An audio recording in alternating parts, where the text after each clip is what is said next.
The iMore Show is brought to you today by SoftLayer, which delivers a cloud built for innovation. Your business applications and computational workloads are unique, so you deserve a cloud resource that meets your specific needs. SoftLayer is an IBM company. In fact, IBM uses SoftLayer as its cloud infrastructure foundation for all IBM cloud products and services.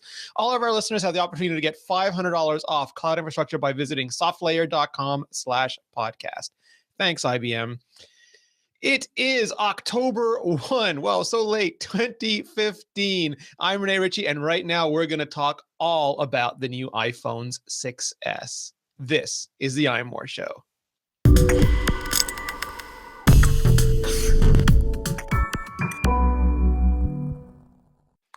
Joining me, as always, we have the photogenic 4K, Serenity Caldwell. How are you, Ren? Hello. I'm not in 4K right now. I think my eyesight shoots a measly 2 megapixels, but hello, internet. But you have the capacity to shoot 4K now, Ren. I do. I have the power. In fact, this device has shot way too much 4K today, which hopefully everybody will be seeing tomorrow. So I realized if I combine my my 6S and my 6 things, I have the United Colors of Apple. I almost have the United Colors of Apple. Oh, because you have both a 6 and a 6 Plus. That's right. Yeah. All right. So I've got Flip them. I've got the United Colors of Apple. If we do one from each generation, because I've got these three, but I've got the space gray, but I've got my little tiny 5S. It's so sad and weird. Yeah, I keep saying the 5S could hollow out a 6 Plus and use it like a tauntaun. It's pretty insane, honestly. Like you look at that. There's my 5S. Here's the 6S Plus right here. So the design, I mean, if we go 6S Plus and 6 Plus, the design has not really changed. It is They are one of a kind. I am okay with that. I don't feel the need to have a radical redesign every year. Yeah, I will. You know what? I do like the 7000 series aluminum. I feel like it does feel stronger to me. It feels the 6 Plus especially.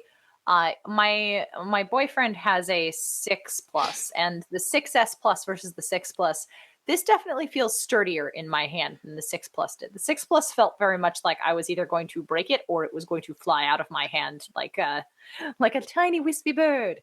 But I actually, this is the first year where I kind of like the feeling of the 6S Plus, and I feel kind of dirty for saying that. Like, I like my little phones, but I've gotten, I have both this guy and the 6S in rose gold, and I found I'm pulling this guy out more often than I'm pulling out the 6S. Which feels weird. Yeah, feels wrong, Rene. I went through that last year, and I never realized how small the other iPhones were. I mean, I had Android phones and I had Windows phones that were much bigger, but they were so heavy that I kind of dreaded them. Like, it always felt like if I dropped the Lumia 1020, it would dent my floor. And these were just so light; it was almost effortless and so thin. And you don't realize that until you're trying to pull it out, put it into a pocket. And I just couldn't stop using the 6 Plus. I'm going to get 6 Plus, and I'm going to get 6S and 6 confused all day today. Oh, yeah. But I just barely touched it, and I think this year is going to be the same. Yeah, I mean, I will say that it helps that Apple's events get released or the new iPhones get released in September, because it's just the start of good coat weather. And with a coat, it's a lot easier for me to justify using a bigger iPhone. In the summer, where I'm just wearing shorts, it's a little bit harder to stick the bigger iPhone into pants pockets. But even so, it's not terrible. It just kind of sticks up halfway. But for that, I kind of like, I still like the form factor of the smaller device, but I really like working on the bigger iPhone, especially in lieu of like my iPad mini currently is non-Retina. It's a first gen iPad mini, and it is very slow. So being able to use the iPhone 6S Plus with 3D Touch, and more specifically to be able to draw on the iPhone 6S Plus, is pretty phenomenal. And it's become a portable sketchbook for me, which is really, really neat. Even the 6S is not bad, but the 6S Plus, when you're drawing on it, is fantastic. Paper on the iPad and the new Note. Yeah, I was playing around with the Notes app, and it's just phenomenal. I'll show off my drawings too. Oh, they're so cool, the sketches. Yeah. Hello, phone. You want to readjust for white balance there? Yeah. So we got that And one. you're using styluses. I was, yeah. There we go. My tiny little yellow faced creature. Because unfortunately, Notes does not have a color palette. There's Unlike, no Unicode skin tones. No. well, it kind of bums me out. You know what? Because the Apple Watch has a color picker, right? I can tap and hold on the color picker and the Apple Watch, and I can get any color of the rainbow. I can't do that on the iPhone. I'm limited to the stock like 12 colors that they want. I can get 5 grays, but I can't get skin tone. And I'm like, come on, Apple. You have a color picker. You've built a color picker. It's not that hard. One But of the yes, things that we noticed also in New York was that both you and I were using our Apple Watch so much that we didn't really have to take the phones out as much. hallelujah. I mean, I love using the phones for the purposes that they're built for, right? For in-depth, like I love using it for web browsing and I like using it for sketching, but I especially now that watchOS 2 has made my watch usable again, now that it's not in like crazy untempered beta status, I love being able to dictate to my watch and just do that all the time. Be like, reply, yes, let's do the podcast at 5:30. That's just so good. It's so nice. Yeah, it's great. So, what you mentioned, the 7000 series aluminum, it does feel tackier. I never had a problem with my iPhone 6. I use it without a case. Almost feel like I can juggle it like Bullseye from the Daredevil cartoons, and let it fly. But I've never, knock wood, I've never had a problem with it. But this one feels even tackier. It feels even easier to grip. And just the internet can stop it. This isn't a reaction to Bengate. They make these phones starting 2 years ahead of time. And you can see in the Apple Watch that this metal was ready starting last year, just wasn't ready for the Yeah. phones yet. So it's designed, this whole thing, and the double ion exchange glass, which isn't new either, but it's new for Apple. And they do 2 levels of ion exchange to make it even stronger. It's all built to just support the people grabbing and pressing on their phones a lot now. Yeah, it was so funny when you had that initially in the review, and I looked at you and I was like, really? They made it stronger for pressing? That seems so crazy. But yeah, I mean, this is a pretty strong phone. I'm not going to try and bend it because I really like this, but I do feel like this is still for a fairly slippery phone. I mean, it's less slippery than the iPhone 6. But when you compare it to this guy, and I think it's, you know what, it's not the backs that's the problem, it's the sides. It's the fact that with the 5S you have corners to grip on, like hard, rigid corners. And so when you put it in your hand, you're not really touching the back surface. You're kind of putting yourself in the middle here. With this guy, primarily what you're doing is you're putting a index finger on it, like you're physically touching the back of the phone with your hand, which I feel like leads it to be a little slipperier without those hard corners. But it is less slippery than the 6, and I think when you're using the 6S Plus, it doesn't feel slippery at all because you have to grip it so tightly to hold it. Well, you learn to manage, like you do the Yeah. pinky grip here, and then when you want to go, like that lets you get to the corners. When you want to go to the other corners, you just release a little bit, it slides, and then you can hit the top. And you get used to, I mean, it sounds silly, but you're walking around with a coffee and you get used to just holding it, and I can't get this in camera. You get used to holding it and switching your grip, and your body figures it out. Human bodies are amazing at what we can adapt to. Yeah. Someone's saying my volume's too low. I'm going to turn it up right here. All right. How's that? Gati masala. Hopefully that'll be a little bit better. Yeah, I'm surprised at how easy it was for me to get used to holding the 6S. I will say though, I really like the silicone cases. Yeah. These things have just enough like grip and slide that I can seriously put 2 fingers on them and they won't move. And it's beautiful. Like it's almost like Georgia has that finger buddy behind Yes. stacked to her phone that just attaches to 2 of her fingers. The silicone cases feel like that, but without any weird loop. They feel really, really good in the hand. And I mean, they do cover up the rose gold, which is kind of sad, but I really like the case, like the colorations. They've matched them to the new watch bands. So right now you've got this beautiful like lavender with the little pink hiding out. I'm like, this is actually a really nice color combo. I was using mine without a case in San Francisco, and one of our designer friends just kept saying it's tote snakes.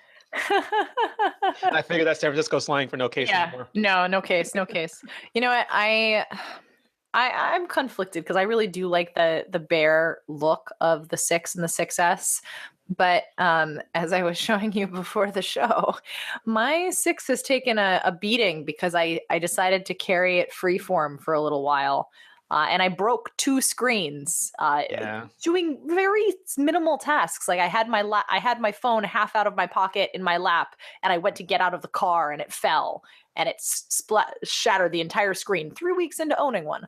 So after years of having caseless iPhones, I have finally come around to, you know what, this phone is so little and so full of glass, even if it is IonX tempered glass, that I would like to make sure that I don't Well, destroy it.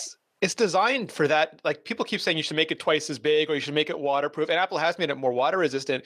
But they make it to be a very like the only the essential parts of it because they assume if you want protection, you'll add a case. If you want battery, you'll add a Mophie or something. If you want waterproofing, you'll add a LifeProof case.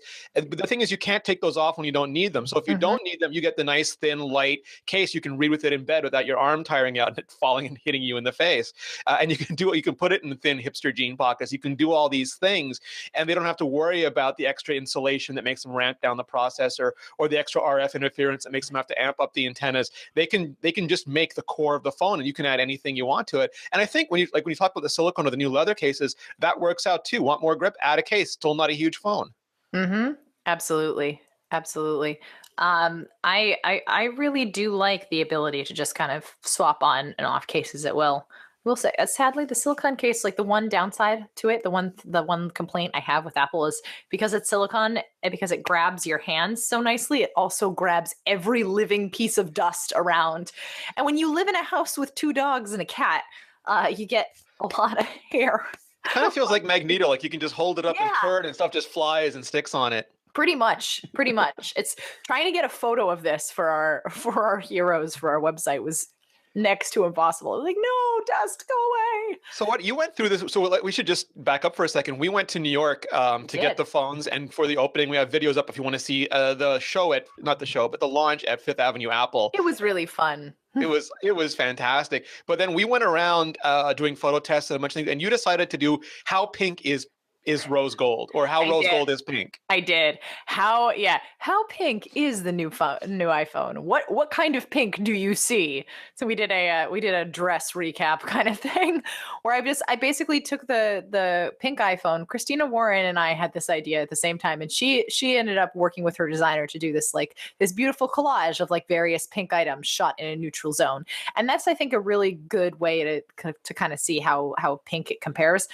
For me, I was kind of like, all right, well, Christina's covered this angle. Let's cover the real world angle that Mashable didn't cover. Let's cover the all right. I've taken my brand new pink iPhone. I'm just gonna hold it up against pink things in New York City, and we're gonna just trust that the lighting, that this is real world lighting. And what we discovered is, the rose gold iPhone really is a multi-chromatic device in It's that chameleon like. depending on what colors you're holding it up against and what the lighting is like, it looks like a completely different phone. In some lighting, especially in slightly reddish lighting, it looks like the pinkest thing on God's given earth. And then in other places, it looks downright champagne. Like it almost looks like the gold iPhone. And in a couple pictures, I was showing it to friends, and they were like, "Is that the gold iPhone or the It's like pink that iPhone?" damn dress. It can look silver Yeah, or gold or copper or pink, and it all depends. And as you turn it in your hand, depending on the sunlight, it'll look all of them at once. It's amazing. yeah, yeah. So it was it was a really fun slideshow to do, and I'm glad we got to do it.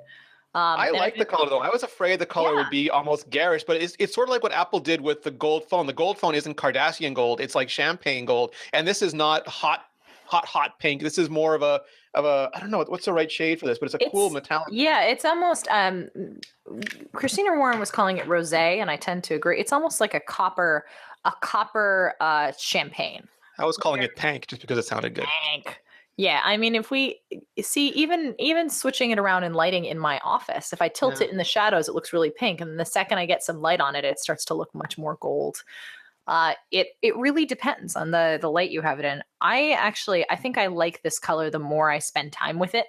I was initially very kind of like, I'm not a huge pink person. Like I got the gold iPhone because I have a team who our secret chant is white gold. So I was like, this is the closest thing to white gold that I'll find. But the more I spend time with the pink iPhone, I really, really do enjoy the color. And God knows the first time I showed it to my boyfriend, he's like, I want that. That is beautiful. Yeah, I mean, a lot of people assume that it'd be a very gender-specific color, but it has a very widespread appeal. I think Apple is good at finding like that industrial design department is really good at finding shades that have a universal Oh, appeal. they know. They absolutely know. My next hope is Apple make some shade of blue. I would love like a cerulean iPhone. It'd be so People on cool. Twitter are saying purple. Purple, yeah, I know. I know Peter Cohen is very much on the purple train as well. I'm sure Sam goes, Um, Apple, make me a purple iPhone. Where is it? Make it happen. Make it happen Where now. is my purple iPhone? Yes, build quality. I guess we should talk about the hidden build quality aspect, which is that unbeknownst to just people in general, Apple has made the devices a little bit more water resistant. Which is not to say you should go take it into a pool, No. but in the like as Apple is prone to do, they look at the devices that they're building, and they built the watch to withstand in the shower, and they're like, what lessons can we take from the watch over to the Well, they iPhone? built the watch to have minimal water resistance that Tim Cook insisted on taking into the shower. Yeah. This feels like the same. It feels like they undersell water resistance. And I think that's smart, though, because the minute you say something, people are like, oh, I went snorkeling in the Pacific and now my And my iPhone's iPhone won't work. Yeah, exactly. It's like maybe you shouldn't bring this in certain circumstances. But I like the fact that they're doing this under the hood, and I like the fact that they're not advertising it, because it means for the people who have oh no moments where like, oh, the iPhone gets water spilled on it, or oh, I'm in a rainstorm and my phone gets soaked because I had like the ports switched up when I was listening to music. This allows them to be a little bit more like safer. Basically, it allows them to feel more delight and joy when they discover, oh, I didn't brick my phone because I accidentally dropped it in the toilet. Yeah, it's the same thing when you drop Disgusting, it but and yeah. it doesn't shatter. It's that same because you know there's a chance it's going to shatter, but it Mhm. doesn't, and it makes you feel better about it. And you know that when it gets wet, there's a chance that something's going to go wrong. But if it doesn't happen, oh, whew, like you feel like you dodged a bullet rather than, oh, I put it in the dishwasher and now I'm out of luck. Yeah, iMore guarantee, do not wash this thing in the dishwasher, please God, Yeah, do no not. spin Do cycles. not. No No, no, spin. no, no, no. No dishwasher, no washing machine. Oh gosh, that's this almost ended up in the washing machine the other day, and Oh I was no. very unhappy. Thankfully, it did not. I caught it in time, but yeah, no, it's just a nice little update to the hardware. And actually, if you want to talk hardware, the biggest hardware improvement for me is not the 7000 series aluminum. It's not the 2 times Ion X glass, so that's pretty cool.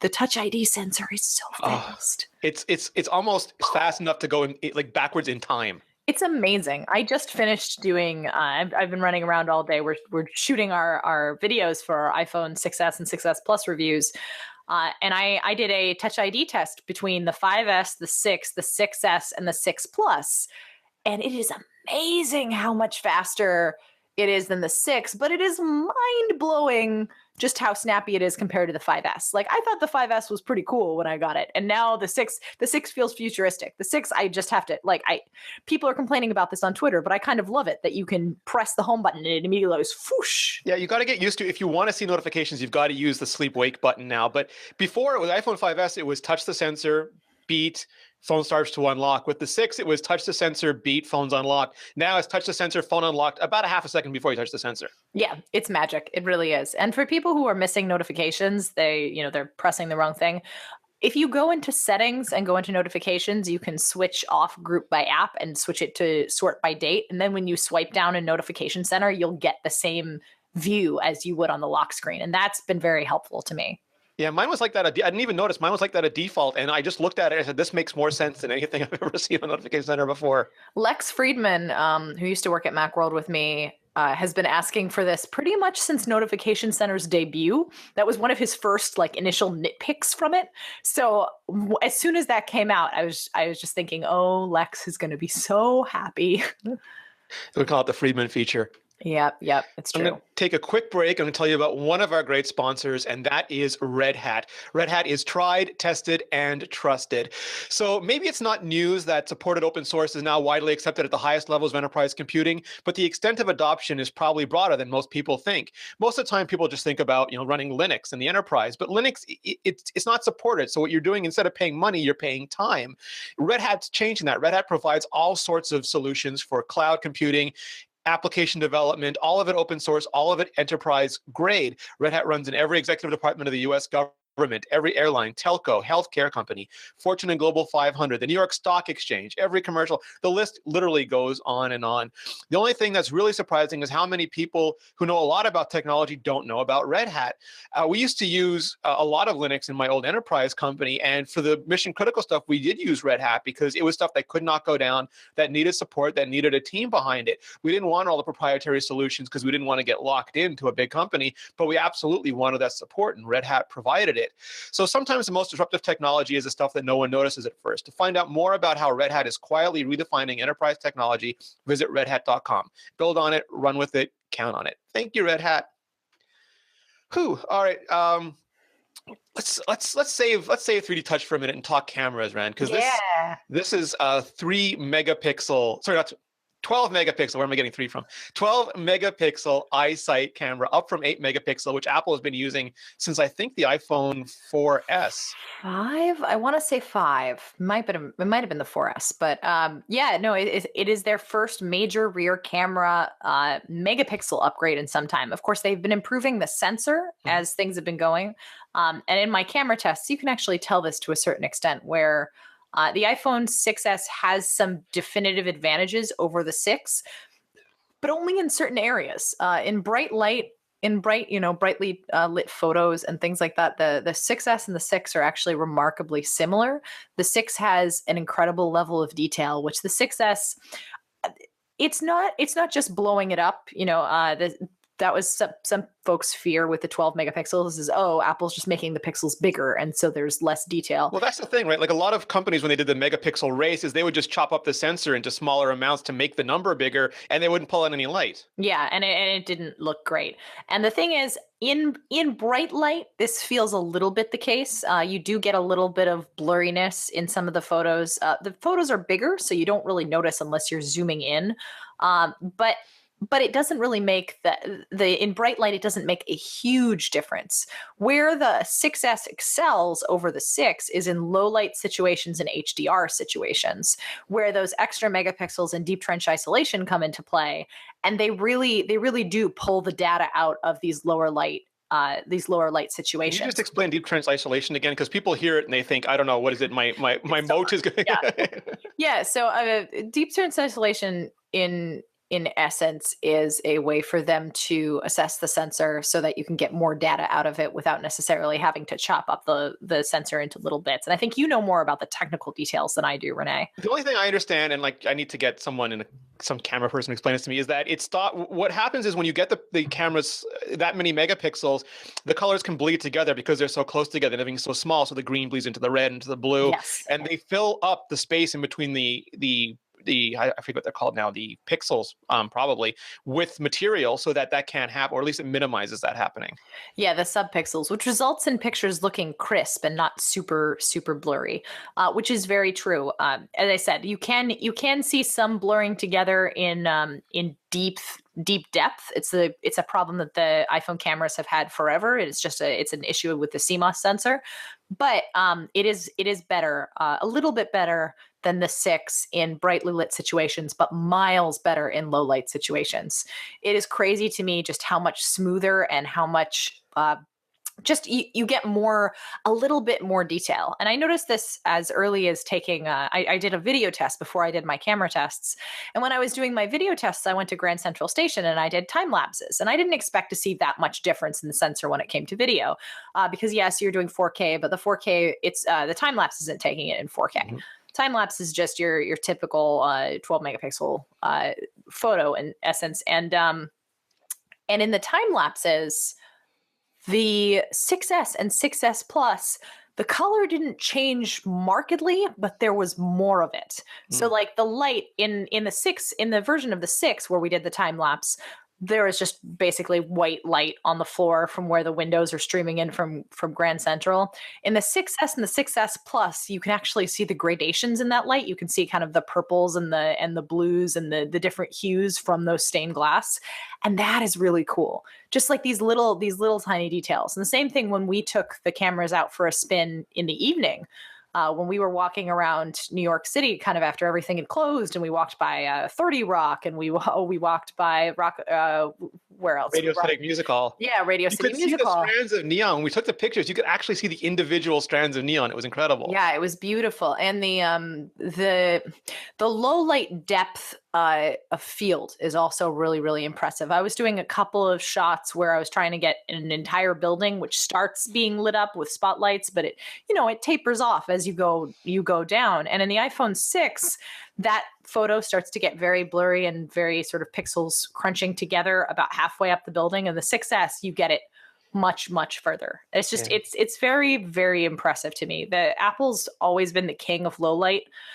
They improved the low light sensor, and I believe the 4S, and they've just been pounding it out since then, and just really really making stellar improvements to low light Well, photography.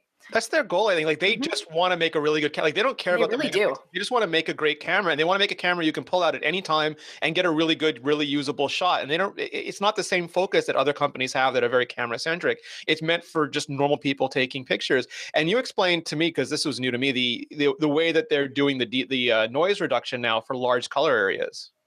Yeah, yeah. You said it was like HDR for. Yeah, exactly. So they're doing I forget the official name for it, but essentially they're taking multiple versions of photos and combining it together, or noise wise, not just for coloration for HDR, but also being like, all right, we're going to overexpose, we're going to underexpose ISO, and then combine all of that together. So that results in a smoother photo when you're in low light situations, and you can see that both in the rear camera and in the front facing camera in low lights too. I posted a photo today on Twitter of me in my basement, which, by the way, my basement has windows, but it's very dark in there, Mhm. even with light. And I turned a light on, but it very, very dark. And previous to the 6S, taking a photo down there was downright impossible because it was just it was really, really dark. And with the 6S, without Retina flash, it looks great, and then with Retina flash, it looks incredible. Let's talk about that for a second. So the front-facing camera is now 5 megapixels, but it has Retina flash, which takes the Retina screen. They built a special chip just to do this, to make it flash 3 times as bright, Oh, it's and so it'll dumb. try to. It's so marvelous. Though it's one of those things where I imagine Tony Stark in his lab going, Jarvis, yeah, sure, why not make the whole Retina screen flash? Yeah, Here's a why chip not? for it. It seems great, and then like the little robot with the fire extinguisher is hovering over his head while it's so awesome, and it goes off and it matches the color of the room. And I jokingly call them live flash selfies, or live flash selfies, because that's what it feels like. But in a lot of situations, it does make the difference. And even the low light sensors, as good as it is, and the OIS as good as it is, uh, you get markedly better results in situations where you wouldn't get a good selfie at all. Yeah, I am incredibly impressed with the front-facing camera, and that's one of those things where I think people tend to write off the front-facing camera who don't use it a lot.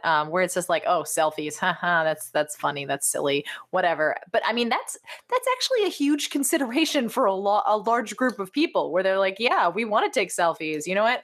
And I came around to really really embracing the idea of a silly self-portrait a while back, when I realized it's not about looking glamorous or being like, yes, I'm so pretty. No, it's about capturing, basically doing an off the cup capture of a crazy moment that you're in, and just being like, hey, I was here. This Yeah, is great. exactly. You explained And that to me. I was really reticent to do selfies before, and then you told me to embrace the giddy, like the joyful awesome of it, and it works. It's fantastic, liberating. exactly. I almost never take a photo that's front facing of me just being like, yes, smiling. So nice. I'm ready for my No, close up now. yes, exactly. No, it's always a silly face. It's like, oh God, there's a sky bison behind me. Oh no, because it's fun. It's a way of sending an animated GIF without an animated GIF. Of course, now with the iPhone 6S, there's kind of a way of doing both. Which is Live pretty photos. cool. Yeah. So Live basically, you take a photos. 12 megapixel still in the back or a 5 megapixel still in the front, and you also get a move file, a QuickTime movie file of 1.5 seconds before, 1.5 seconds after, and it'll show you the still, but it'll also animate between them. So it's almost like a hybrid of the selfie and the quick video, or Yes. sorry, any picture in the quick video actually. Yeah. And it's really neat.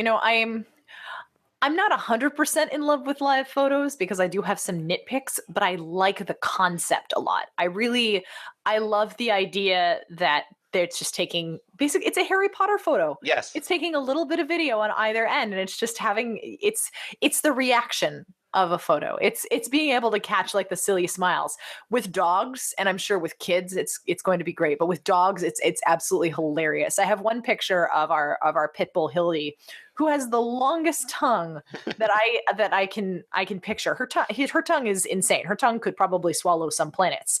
But I just have this picture that's this flash picture of her tongue like looping up around her the side of her face. And on its own, that's a pretty funny picture, but it's not a great picture. It's like it's okay. But when you combine it with live selfies, it becomes so much better. I'm trying to find it right now so I can play it for I had the the. same thing. Like I wasn't sure about them either, and then I took some pictures. Like I took some pictures of you at Bryant Park, and I took some pictures when I got home. I took pictures of my godkids and their dog, and just to see like their smiles light up, or their goofy faces change, or like the dog just like turning around, and even just like someone just stumbling or doing something really cool. It's amazing. Yeah, so I'm showing this to the live feed right now. So there's the dog. And then you've got this great yawn of his tongue just going all over the place. And he goes all the way around his face. And it's like that is cool. That's so neat. And I don't like that's something I never really would have thought of. It's a memory enhancer. Yeah, it does. Or this is a great photo of me and Christina Warren from the Apple event, where we're just being silly and making all of the ridiculous selfie faces that we can possibly make.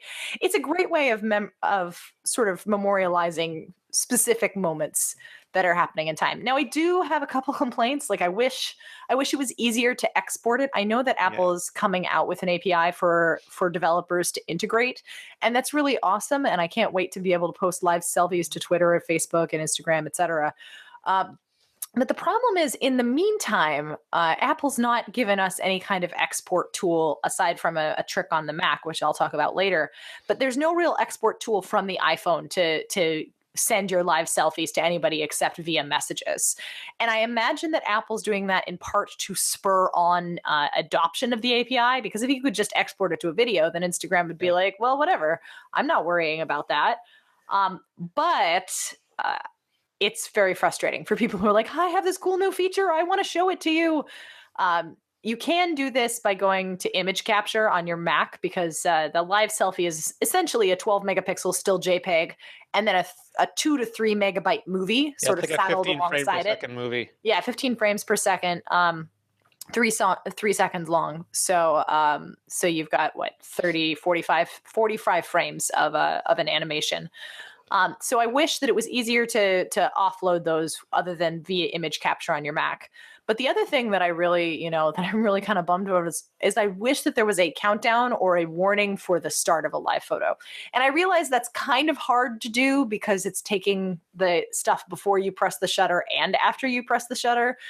But for people who I was already thinking about the Vine-like possibilities of these 3-second videos where it's like, oh man, how many silly faces can I make? Can I run through the entire Commedia dell'arte spectrum? Can we do some fun things?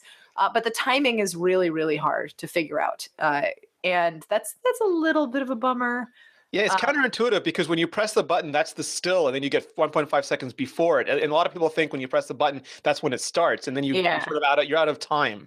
Yeah, when you press the button, then you have 1.5 seconds and you're done. Yeah. And you have that previous 1.5 seconds. So it's always... You don't realize you're done and you start moving before the 1.5 seconds. And they have a little live light, but not everyone sees that every time. Yeah, so I wish that was a little bit easier. I also wish they have the live indicator on photos that are sent via messages and when you're sharing photos, but the live photos don't, that indicator doesn't show up in your photo browser.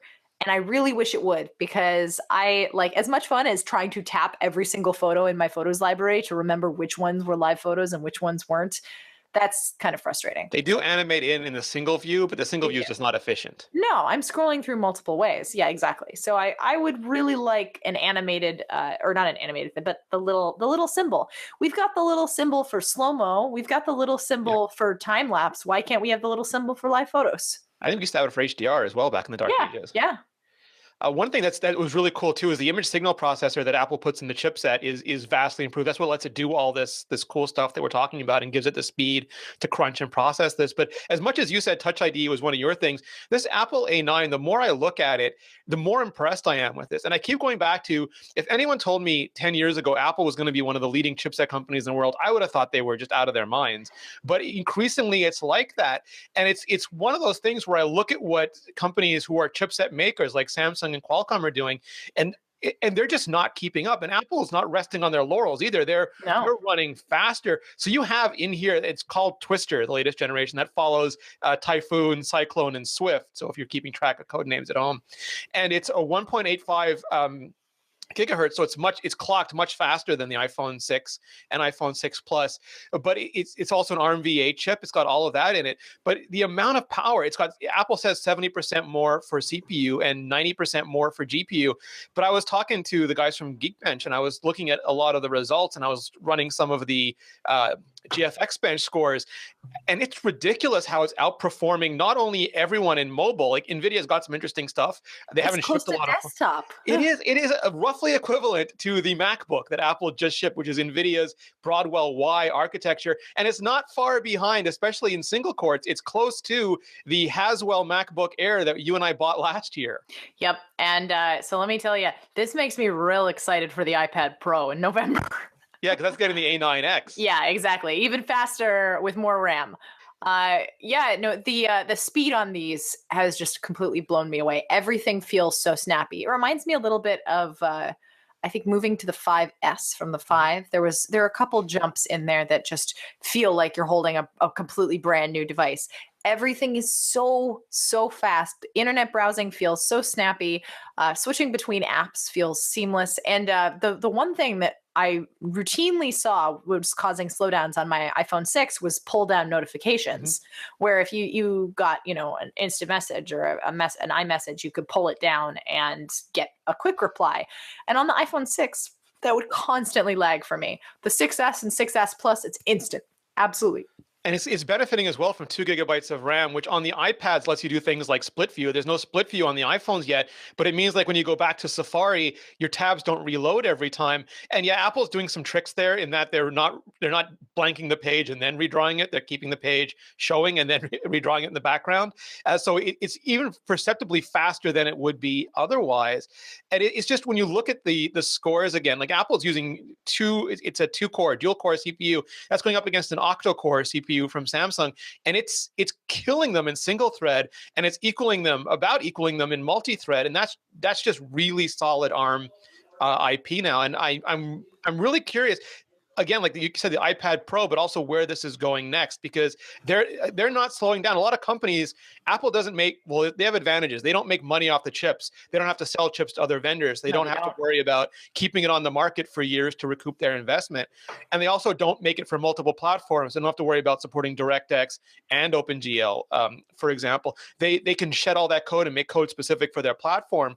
And they're not resting on their laurels. It's not like, yeah, we're fast enough. We'll just keep this for a couple of years and save everyone's effort. They're like, no, run. We're gonna release an X processor alongside a regular processor. It's kind of crazy, honestly, just how quickly that they're moving. But yeah, I love the way that it handles web pages and apps in here. I haven't been able to play many games, but I'm looking forward to testing games. AirPlay is wicked fast now.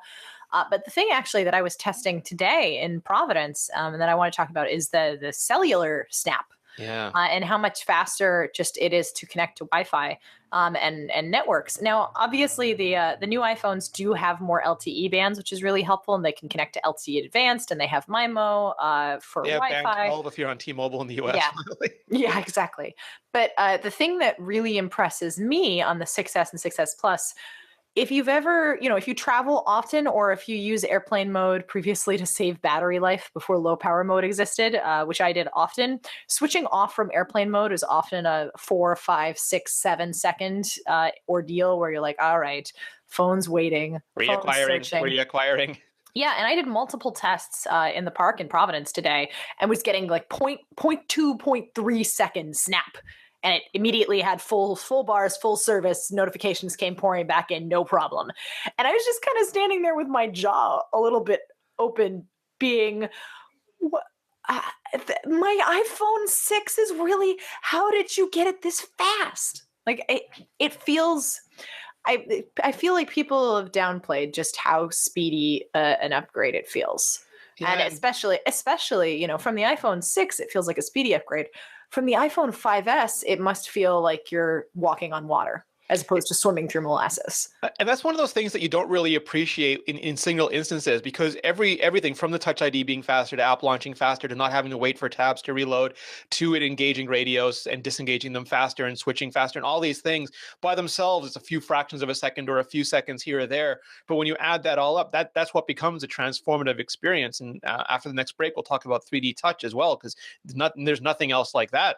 But I'm getting, like, I was getting 100 down on LTE previously in my living room. And now, and that's because there's like 20 lanes of LTE, but now it can do 2 times 20 lanes. It can go up to a theoretical 300 megabits per second on LTE, 866 megabits per second. I never got close to pegging any of this stuff previously. I'm not going to get close now, but it No. just means that like as much as we can do, it will let us do it. Yep, which is awesome for. And I didn't even talk about iMovie. How awesome it is to edit 4K video in iMovie. I was saying to Renee before the stream started tonight, uh, I can't actually edit the 4K video that my phones are shooting on my iMac, which is only 2 years old. I can't edit it on my iMac because it is so slow, which is a little bit crazy to me. My iMac can't handle 4K video, but I can do multi-stream 4K on my iPhone 6s and 6s Plus, no problem. In fact, the only reason why I needed to move my clip to Final Cut today is that I wanted to turn a regular video into a time lapse, and currently the iMovie app only lets you do 2x speed export, 2x speed export, 2x speed export. And so I decided, you know what, it'll just be easier if I pump it into Final Cut and then I do 20 times faster. And then I've got myself my time lapse. So if any Apple engineers on the iMovie team are listening, I would love a time lapse slider in iMovie for iOS, but also the ability to cut and paste titles. That would be great. But seriously, the fact that I can edit double stream 4K video on my phone, and I have been flawlessly. I edited my 6S video tests on the iPhone 6S Plus, and that was great. No problem at all to do that. No, it is absolutely outstanding. We're doing so much work on our iPhones now.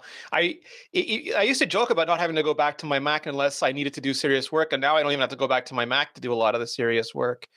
It's it's transformative. Yeah, it absolutely is. The more that I can do in my pocket or on the go, the better. Now, writing is still a little challenging. I'm waiting for haptic feedback on the keyboard. Yeah, or I mean, external keyboards are fine. It's just for that I'd like a bigger screen. On an iPhone, yeah, it's not so much. Although I will say we can sort of maybe use this to transition into Touch ID or Touch ID 3D Touch. The being able to move my finger around as a cursor by 3D touching on the keyboard is pretty darn cool. All right, hold that thought. I'm going to do the last sponsor, and then we're going to jump into that. You got it. All right, so this episode is brought to you by lynda.com, the online learning platform with over 3,000 on-demand video courses to help you strengthen your business, technology, and creative skills. For a free 10-day trial, visit lynda.com/iMore. That's lynda.com/iMore. So lynda.com is for problem solvers, for the curious, people who want to make things happen. Now, for example, we're out shooting a ton of video right now, and Serenity is a professionally trained, highly skilled video editor. I am not. So when I have a problem, whether it's a photography problem, a videography problem, even learning how to edit these podcasts better, I've been going to lynda.com and I just pull up the course, and they have experts, expert photographers, expert videographers, expert editors, and they explain in a way that even somebody like me can understand, simple, basic, step by step. You can watch and learn from top experts. They're passionate about teaching. They have thousands of video courses on demand, and you can learn at your own schedule. It's structured so you can watch an entire course from start to finish, or just consume them in bite-sized pieces. You can just search, find the question that you have, find the answer, watch that, and get on about doing the work. You can browse transcripts, You can take notes. You can download them onto your iOS or Android device. There's tutorials. You can create and save playlists. The list of features just goes on and on. Once again, it's the closest thing that we have in our current technological system to jacking straight into the matrix and learning Kung Fu. It just really is. So your lynda.com membership will give you unlimited access to training on hundreds of topics, all for one flat rate. Whether you're looking to become an industry expert, you're passionate about a hobby, or you just want to learn something new, I want you to visit lynda.com/iMore. Sign up for your free 10-day trial. If you work at a company, a club, a business, you can sign up. You can sign up the entire company. It just makes everybody better. That's lynda.com/iMore. IMORE. Thanks, Linda.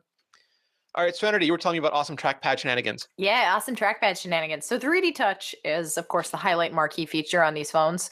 And one of the big ones is something that came to the iPad, of course, where if you put two fingers down on the keyboard, you get a cursor that you can move around your phone and move up and down in a text field, which is awesome.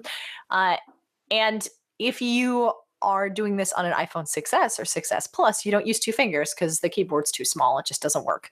Instead, you use one finger, you 3D touch to pull up the cursor, and then you 3D touch harder on a word to highlight it, and then you So can great. drag from there to select things. Now, the only thing that kind of like breaks my heart a little bit is I'll select a paragraph and then I'll run out of screen real estate. So I wish that I could be able to let up and then repress Yeah. and continue selecting. But for a 1.0 version of this feature, it is really darn cool. It is something that I am using constantly. Yeah, so I mean, it's amazing because you and I have used Wacom tablets for For years, years. and those put an intermediary layer in between the display and the sensors, and so you almost have this gap, and you do see parallax. It's not like it's great, but it's not ideal. And Apple has, with the 3D touch technology and the Force touch technology, they figured out ways of just leaving you with that glass, with the pixels that look like they are actually being painted inside, like look like animation cells. It's amazing. So what they're doing is So measuring cool. micro variations in the distance of the distant. Oh, I love it when continuity rings all the things. Oops, sorry. Uh, All of the ringing. all the ringing. So it yeah, so it measures that. It uses the LED backlighting to measure the difference when you're pressing on it, and then it calculates that, and it can read pressure off that, and it can do things like a single press, a double press, constant dynamic range of pressure. I kind of wish Apple called it multi-press because that sort of jives with multi-touch, but the technology is one thing. The way they're implementing it is just super interesting. Like the home screen shortcuts, it's like a warp tunnel through iOS. It really is. 3D Touch has a wide variety of uses, as you were saying. The quick actions from the home screen are A1. There was an article came out today about sort of the death of the home screen, with the idea being that all of our contextual screens in Siri have kind of made it irrelevant to have little jingling pieces of apps.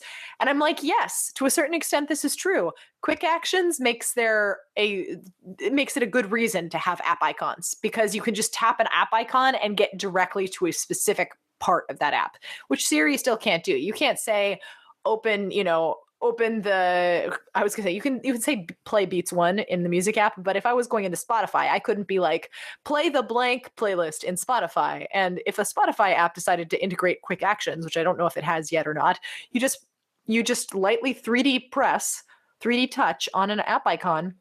And if you do it on Spotify, say, you could get like, oh, play this week's Discovery playlist or something like that.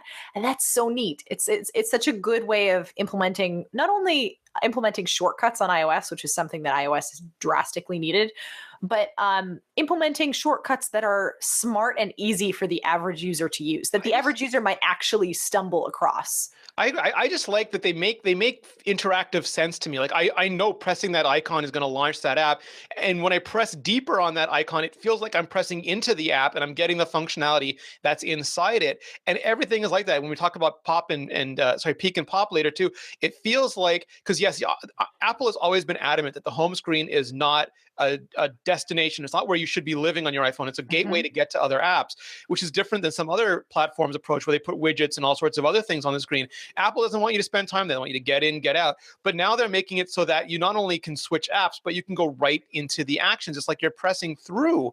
And by the way, for Siri team, please make it so that if I say Siri, take a selfie, it not only launches the camera, but it switches to the selfie cam. That would be awesome. Yeah, that would be really But this nice. does that. You press camera and It does. you keep pressing it, and yeah, it's right there. The selfie cam, the slow mo cam, all those things, and it's once again, it's like keyboard shortcuts. Keyboard shortcuts are not really faster than mouse actions, but because of the way our brains perceive sequential actions, they're cognitively faster. We perceive them as being faster, so they have to be. And this is the same. It's not really faster to press the camera icon, then press the selfie camera, but because of our brains are built, you were pressing and then moving. It counts it as far fewer actions, and it makes it seem faster. And that's all what the experience is about. Yeah, absolutely. It's really kind of magical.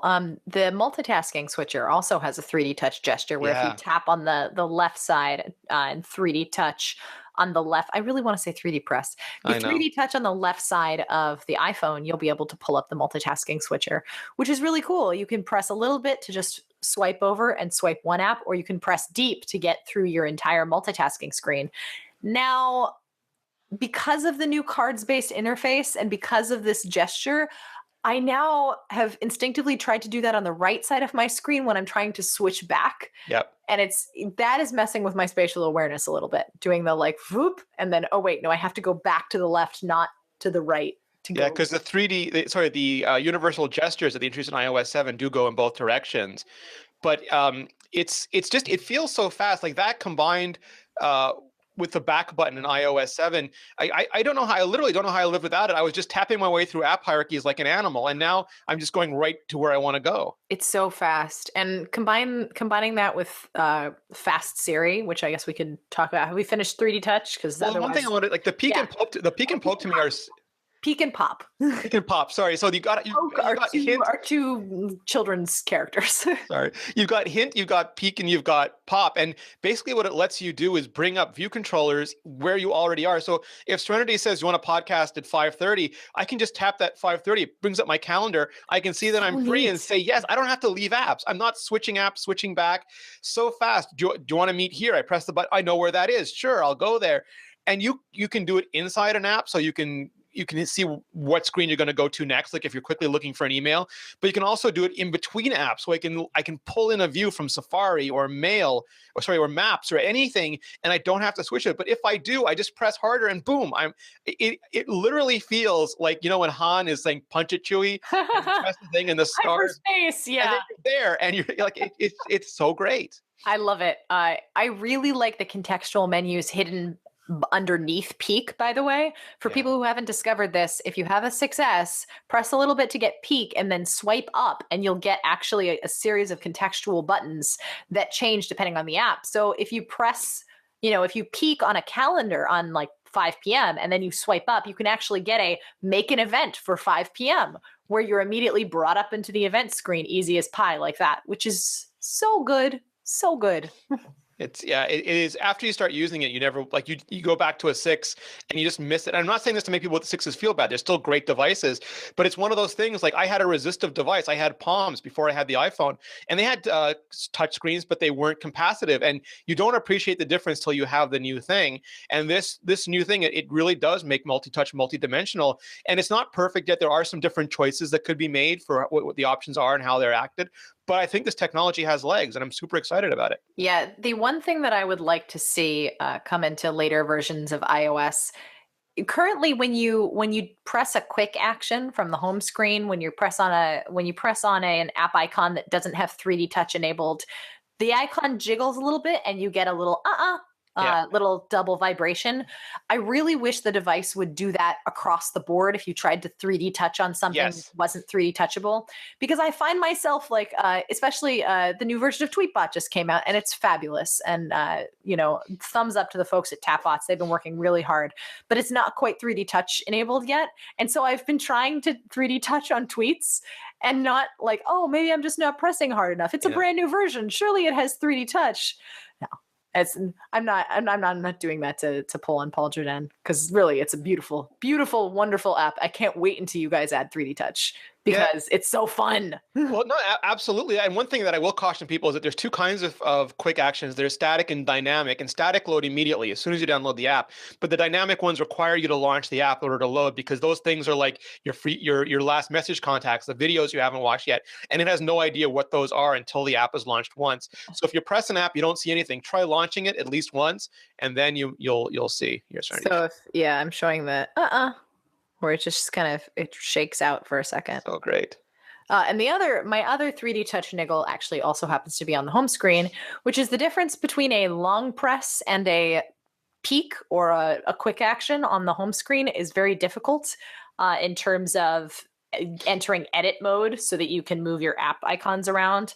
I really wish that either in the contextual gestures in the quick actions, there was a thing that just said edit, or that you made one level up where you had a little tiny haptic vibration for edit.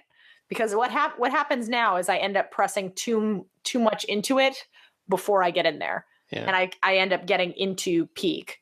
What I think for people who are having trouble doing this, I suggest very lightly resting your finger on the display. So friendly Paul Kafasis had a great tip for this. He just said press as hard as you want on a folder, because folders have no quick actions. Oh, that's a good point. Yeah. That's great. Paul's a rock star. Until folders get quick actions. For in which now. case, we're all screwed. Yeah, But for now, absolutely. Paul Kafasis, very nice tip. Yeah, no, I like, and also like the long press. There is a collision there because 3D Touch is new. So, for example, I was just trying to get a hint off of a link in one of my emails, and I would press it. It would start to come up, but then I'd let go because I'm still not used to it, and it would go to the long press and ask me to save it. And then I couldn't open the link. I had to dismiss it, and it happened like 3 or 4 times in a row because those gestures are colliding, and you can't get rid of them yet because their features aren't exactly duplicated, and you've got to support it, for legacy devices. Absolutely. So it's just one of those transition periods where we have to figure our way out of it. I kind of wish that long press was automatically mapped to the peak in 3D Touch, where it still brings up the contextual menu, but it does do the double vibrate. Yeah. Where it's just like, here's your contextual menu, and then once you actually get into once the apps are configured for 3D Touch, then you actually get the peak, the proper design. But that's just my nitpicks. And what I'm waiting for, and I'm sure you're waiting for it too, is when we start seeing the dynamics, pressure sensitivity, and other art apps and games. Yes, and I saw a link today, of course, which I think you had mentioned earlier, that you can do pressure sensitivity. Pressure sensitivity can be recognized on the web as well. Yep. So people can actually develop web applications that take advantage of 3D Touch, which I think is so cool. Anything that's a link or a data detector generated link, you can just enable it in the standard view, and it will show you. And Apple is not only supporting it in Safari View Controller, but in the legacy WK Web View and even UI Web View, which companies like Google still use for Chrome. So it's going to be good. Yeah, I'm really psyched for that. But yeah, the pressure sensitivity, oh man, drawing with notes is, I never thought that I would be like, yes, I want to draw in the Notes app. Like, Right? I love paper. And I'm still, as I was saying at the top of the show, still some niggles about the Notes app. I really don't like that there's no color picker, but the pressure feels so nice and so smooth. And I got a chance to play with a capacitive non-pressure sensitive stylus, the Jot Dash, which is Adonit's newest stylus. And drawing on that, of course, the pressure works because your 3D Touch is based on pressure input, not like some fancy mechanics talking to your finger. So you're able to sketch and draw with a pen, which is and get native pressure, not simulated pressure, native pressure, which is so nice. And the Notes app isn't perfect. The Notes app definitely has, like, the lines are kind of weird. It works a little bit like Adobe Ideas, where it kind of tries to predict where you're going. So if you draw really slowly, the line tries to kind of auto curve and correct for you. But it's such a good start. I can't wait to see what paper does with it. I'm so psyched. It's great. So anything else before we wrap up, Brian? Any other parts you want to talk about? Siri, really quickly. Oh yeah, Siri. Yeah, Siri. So Siri has gotten much faster. Siri has now become responsive to only you. We did a really great test in the park today where I configured my device for Ahoy telephone, and I would say, like, "Hey Siri, what's the weather?" And my device would pop up and say, "Oh, this is fine." And then I'd hand it to Rick, who was helping me shoot, and he'd be like, "Hey Siri, what's the weather?" And Siri would do nothing. Yeah. Siri would just mock him and be stony. And then like, hey Siri, do you like Rick at all? And Siri would go, I really can't say.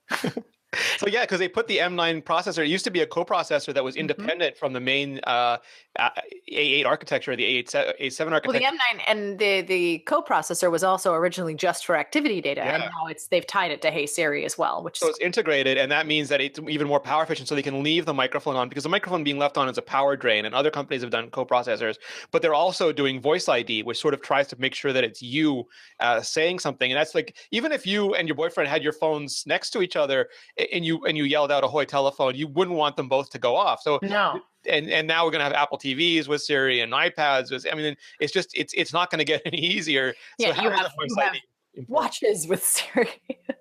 there's a lot of Siri going on here. A So whole lot of Siri going on. a whole lot of Siri. Yeah, so I'm really happy with that. Siri is blazing fast. Thank you, A9 processor. Yeah. Blazing fast. There's no initial beep beep because it's listening the second you put your thumb down on the home button, unless you're going through Bluetooth speakers, in which case you will get that sort of Yeah, delayed. dictation will still give you an audio sound if you, but for Siri, and some people have not really like they've noticed that as a surprise. But it's sort of like how the watch works, where you get taptics now instead of the audio, and it's much more covert. Like you don't have to go, "Oh, is that you?" I really like this, honestly. I like being able to very quietly go into my phone, like make a reservation for 7 p.m. today. Because I do that on my watch a lot. But unfortunately, the watch is limited to certain things. The watch can't make me an open table reservation, but the phone can. And I can do that very, very quietly while we're walking back to the car. And it doesn't seem weird or awkward because I'm not being like, hey, Siri, make me a, it's good. It's good. Yeah, and just like if you're wondering like why, like we're incredibly enthusiastic about the iPhone, and it's because it really does deserve it. Like you'll never hear me go on and on about Apple mice. I'm really not a fan of Apple mice. I've never been a fan of. I don't think they've ever made a good mouse. There's certain things they do. Their only good mouse right here. That's exactly what The Magic Trackpad is their only good mouse. Exactly what I'm using it for the same reason. Yeah.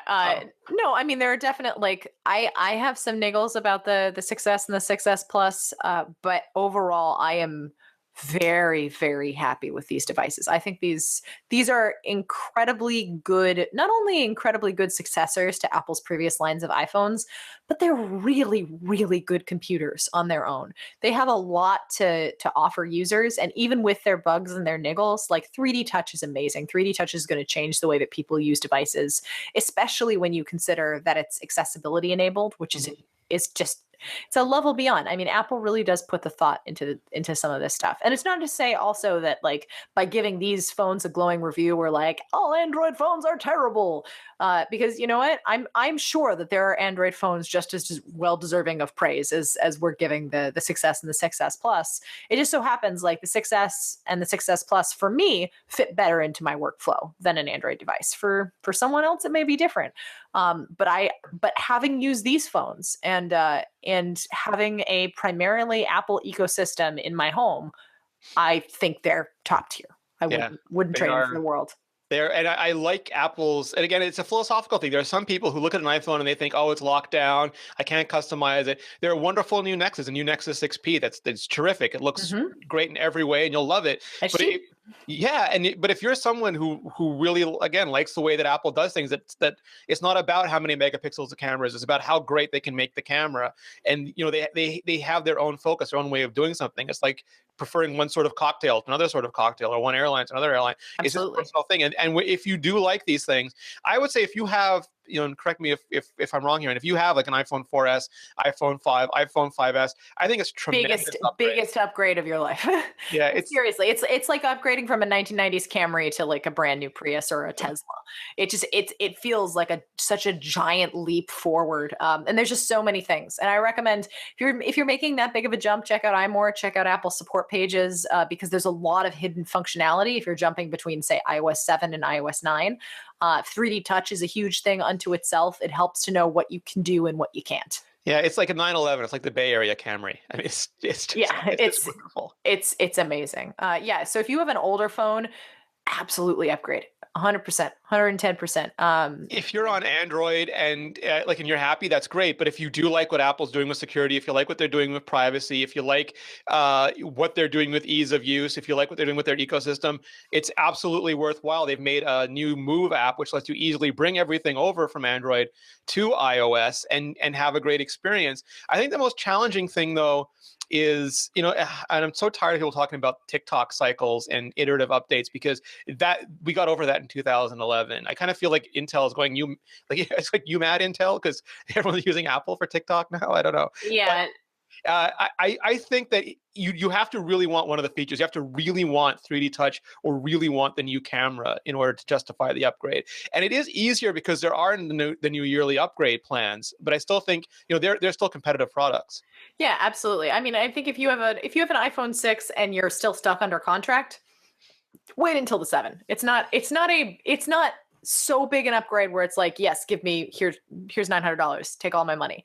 But if you're an artist, if you're someone who likes sketching, if your contract is just about up and you can pop on the iPhone upgrade plan, or if you like to upgrade every year, or if you really care about low light or 4K, this phone is incredible. It really is. And it was enough that were I not in technology and not a technology reporter, I would be upgrading from my 6 to my 6S, because I feel like 3D touch is going to make a big enough impact in my life.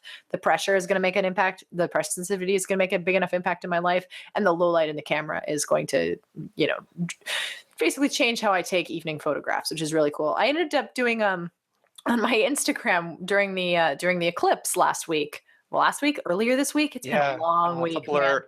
I think it was Yeah, earlier this week. earlier this week during the eclipse, I ended up taking a couple of different eclipse photos.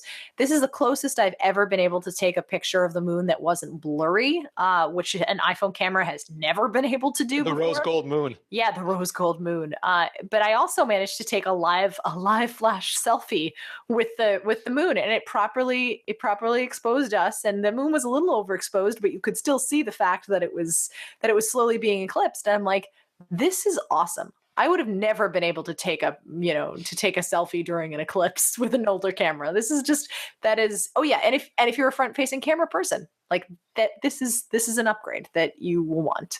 Yeah, it's basically the camera that some of the most nitpicky people in the world are going to be using for a year. So they take great pains to make it a good experience. Yeah, and I'm sure, yeah, there's still things that they can fix and they can improve upon. But you know what?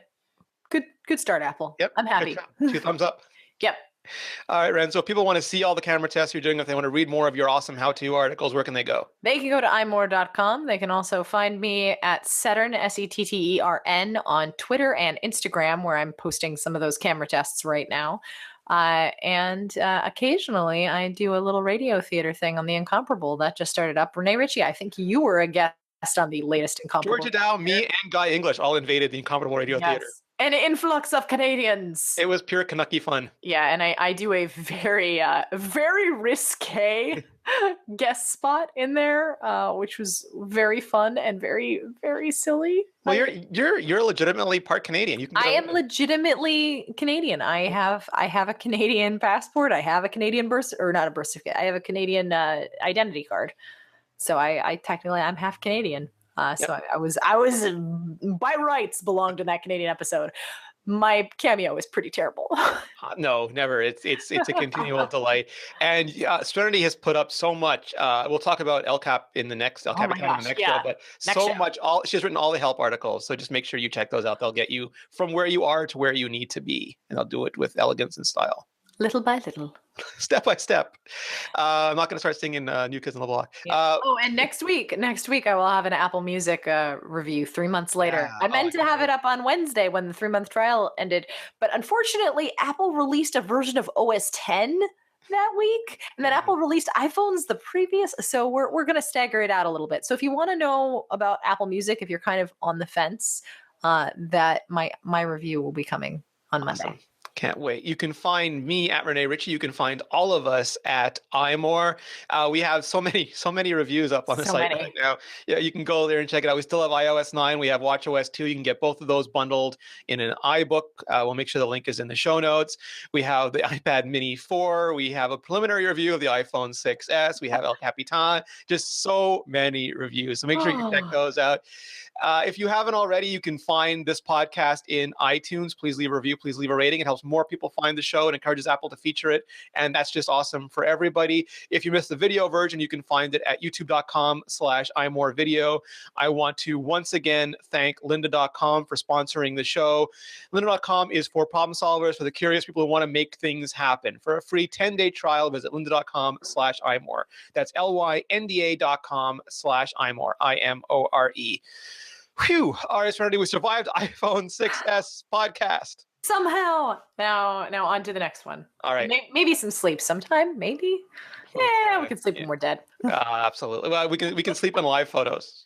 Yeah, exactly. All right. Thanks, man. Have a great week, everybody. Thank you for watching. We'll be back next time. Good night, everybody.